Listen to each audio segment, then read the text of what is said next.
দেরি করে ইফতার করা নিষিদ্ধ। ইহুদিরা দেরি করে ইফতার করে। লা ইয়াজালুন নাসু আলা খাইরিন মা আজ্জালুল ফিতরা।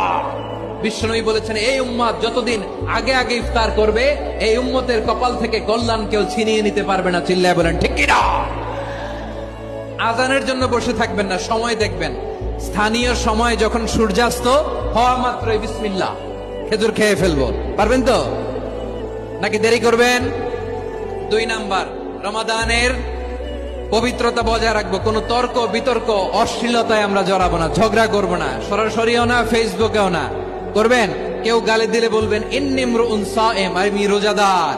আল্লাহর হাবিব শিখিয়েছেন, কেউ যদি তোমার গালি দেয়, কটু কথা বলে, অশ্লীল কথা বলে, রমজানে তুমিও বলতে পারবে না। তুমি বলতে পারবা ইন্নী ইমরুউন সায়েম, আমি রোজাদার। আজকে থেকে নিয়ত করেন, রমজানে কেউ গালি দিলে আপনি একটা গালি দিবেন নাকি? কি বলবেন? রোজাদার রমজান